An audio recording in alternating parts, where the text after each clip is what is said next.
Welcome back to the Top Notch Documentaries YouTube channel. In today's episode of the Serial Killer series, I'll be speaking on one of the most evilest serial killers I've ever come across, Gerard Schaefer. Hope you enjoy. I first stumbled upon Gerard Schaefer while watching a clip from a prison interview from the early 90s. The clip is short, but in the small amount of time you can sense the pure evil that inhabits Gerard Schaefer. The evil seemingly leaks out of him as he speaks on what he was charged with, along with mentioning Ted Bundy, whom he had met in Florida State Prison. I'll link that video in the description, and I'd highly recommend that you check it out after watching this one. It perfectly exposes who Schaefer was at his core. Gerard Schaefer is a relatively unknown serial killer. This is probably because he was one of the first in Florida and was apprehended in the early 1970s. He's estimated to have taken the lives of over 30 young women and girls from the late 60s through into his apprehension date in the 70s. He managed to gain the trust of his victims because he was in a position of power. At the time of his murders, he worked as a sheriff's deputy in Martin County, Florida. Schaefer had already been working as a cop in the city of Wilton Manors when he became involved in a cannabis bust, which led to him coming to the attention of his superiors. This and the fact that he was familiar with Martin County put him in the prime position for landing a deputy job, and he was hired shortly thereafter. Prior to this, he was working as a teacher. He taught geography in high schools but was fired because of his arrogant behaviour, lack of knowledge of what he was teaching, and also his desire to force his beliefs onto the students. Now, working as a cop, Schaefer had a natural charm about him and he seemed to be doing fine as a sheriff's deputy. He operated in an area which sees many tourists, especially young people who visit the nearby beaches. Little did anyone know, he was systematically kidnapping and murdering young women, both from the area and visiting the area. Schaefer hadn't been working as a deputy for long. He had begun on June 23rd of 1972. On July 22nd of 1972, his boss received a strange call from Schaefer. The call was bizarre and raised some very sinister alarm bells. Schaefer wasn't acting like his usual self. Schaefer exclaimed that he had picked up Nancy Trotter and Paula Wells, both in their late teens, the day prior. The girls told Schaefer about their beach plans for the following day and they told him that they were not locals. He took them to their desired destination and then arranged to take them to the beach the next day. He picked them up the next day and took them to a remote shed in the Florida wilderness. He tied a noose around each of their necks and made them stand on tree roots. If they slipped, they'd die from asphyxiation. Schaefer heard his radio, an urgent call that he needed to take. He told the girls that he'd be back and then left them stranded on the brink of death in the wilderness. They were terrified but miraculously managed to free themselves from their bindings.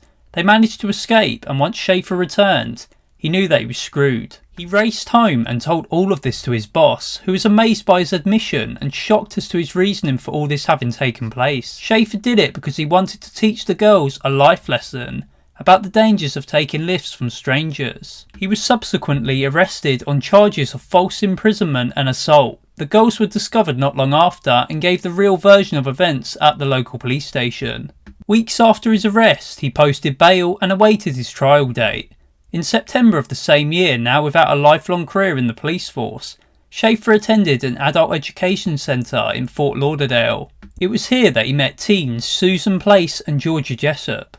The girls intended on attaining their diplomas there instead of finishing high school. Schaefer managed to grow closer to the girls because of his charming personality. He faked interest in music to gain their trust and actually met the mother of Susan Place.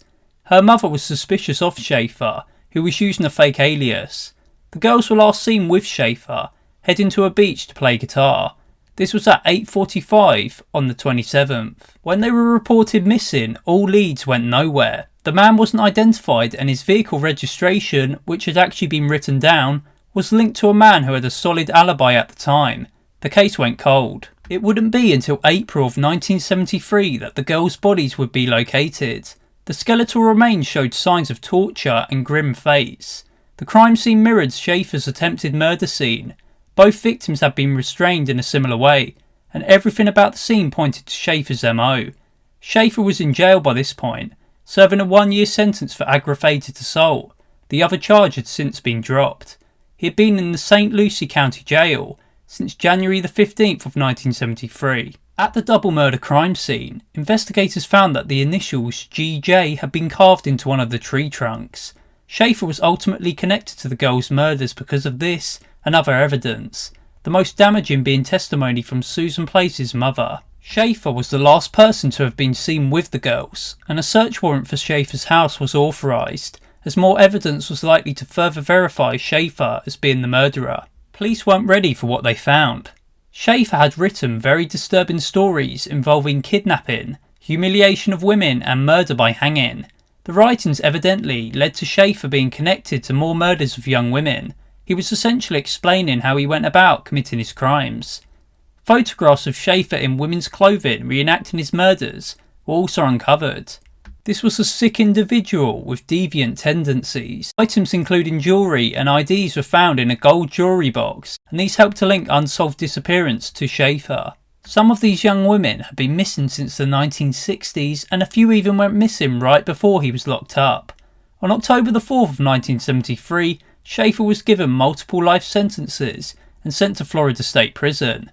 He spent his time informing on other inmates for privileges and writing stories, which again were essentially a combination of his crimes and fantasies. Whilst in prison, Schaefer had feuds with Ted Bundy and Danny Rowland, whom ended up dating his girlfriend from his teenage years. For more insight regarding Schaefer and Bundy's relationship, I recommend watching the interview clip that I mentioned at the start of the video. The most well-known and notable of Schaefer's writings is titled Killer Fiction. Apparently the book contains many stories which revolve around the theme of torturing and killing women. It is told from the killer's perspective. Schaefer continued informing on other inmates in prison and actually filed lawsuits against people who wrote about him. He protested his innocence to the outside world, but would brag about being the #1 serial killer of women to his fellow inmates. All of the bad energy that Schaefer put out would eventually come back to him. On December the 3rd of 1995, Schaefer was murdered by another inmate. He had been stabbed over 40 times. Stab wounds to his eyes, head, neck and body were all visible as his lifeless corpse lay on his cell floor. Thankfully, Schaefer's initial 1-year sentence turned into a life sentence, multiple. He wasn't planning on quitting his spree and was brazen in his approach. Many of his victims knew him for lengths of time prior to him taking their lives. He was certainly a twisted predator. This has been the Serial Killer Series episode on Gerard Schaefer. As always, thank you for watching.